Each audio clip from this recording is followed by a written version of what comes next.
Hey,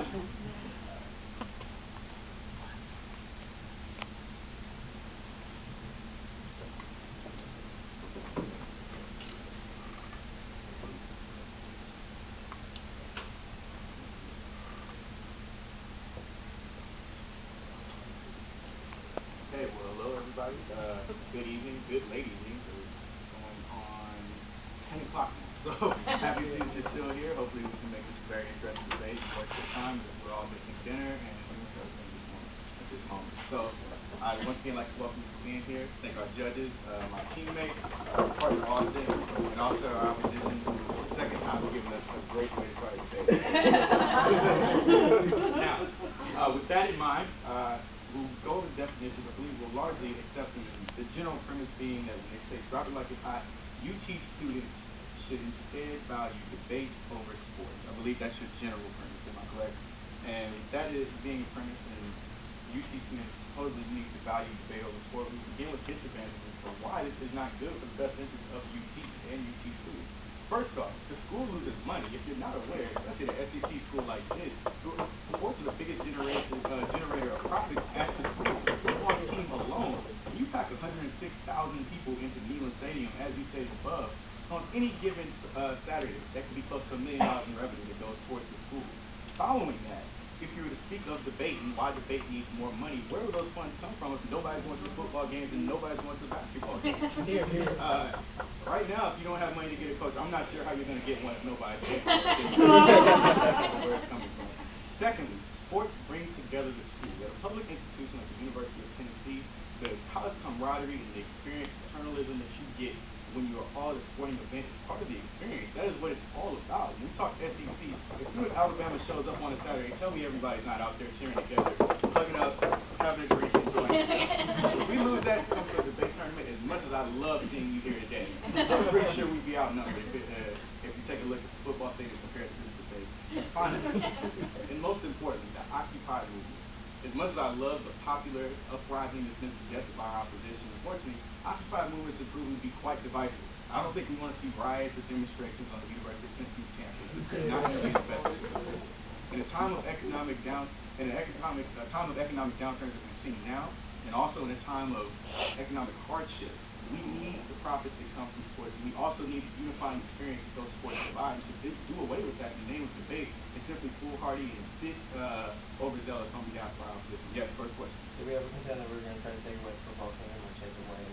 No, but I do believe by removing the amount of interest from the football team, removing the focus from the football team and sports onto debate, you are running the risk of removing those same profits from the school. And so, taking into account, once again, you're clever, very clever. We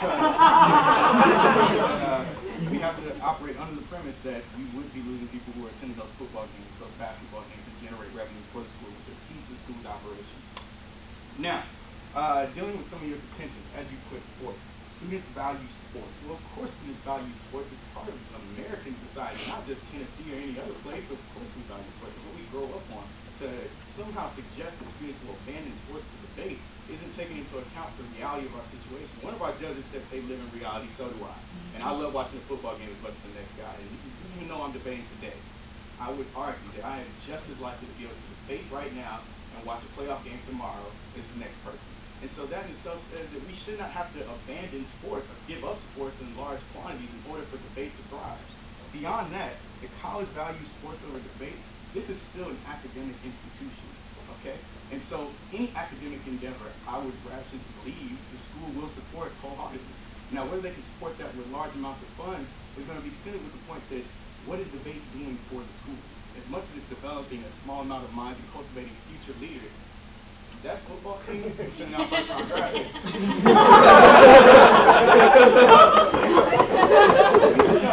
going to write the bigger alumni check.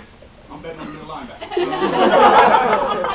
Going forward, we have to highlight what it is not only the school finds important, but what our society finds important, and what is going to be key for not only the best interest of this small group of students here debating, but the best interest of the university as a whole and society as a whole. And as much as I value intellect like the next person, there is a place for sports, and there's a reason why we hold them to such a high standard. They're a unifying force, and a generator of profits that is key to the preservation of this institution and also its ability to expand and help with endeavors like debate.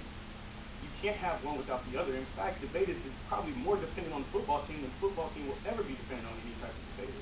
And we cannot make an argument to the contrary.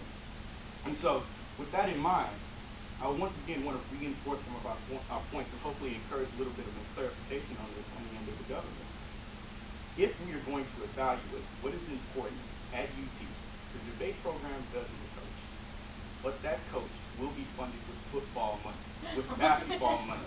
And so if you remove that money and you say we have an influx of 3,000 students who want to be on the debate team, we have scholarship debaters who are going to be some of the best in the nation, we have to say, where are we going to replace that revenue? Those students who were previously buying season tickets to attend all the football games, the lady ball games, the male ball games, going to the NCAA tournament games, making sure that they go to bowl games when you make it there, where's that money coming from?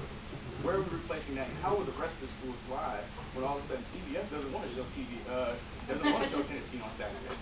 You have not justified where it is you will make up for those key revenues that are going to be essential to the functioning of this institution. And as much as we value intellect will become secondary when the institution in and of itself cannot operate. And with the key to your operation at this public institution being your sports program, it's absolutely essential that you maintain those revenue streams. And you have not stated how you will replace that. And furthermore, we're dealing with the bonding experience that is college at a big school like UT. How will an Occupy movement, by a minority of students probably, be able to enhance that experience? If we're all arguing about why you shouldn't be at the football stadium or why you should be at the football stadium and who should be debating and who shouldn't, why you should be reading a book instead of watching the game, how does that bring anyone together? How is that good for the welfare of the University of Tennessee? The bottom line is that the University of Tennessee is going to thrive off commonality, off the shared experience of being a volunteer. And that shared experience is reinvigorated when you go to the sports stadium. So when we talk about what is important, as much as I value intellect, just like the next person, the fact of the matter is that sports are essential to the big public school experience. The SEC experience is grounded. Football, Saturday, basketball, NCAA tournament shots at the end of a game, and late touchdowns on Saturday night. And so that being the case, I believe that our opposition needs to provide a much clearer argument as to why it is we should drop sports like that and shuffle over to the debate. Right now, I'm not seeing that the dollars aren't adding up. So I thank you for your time.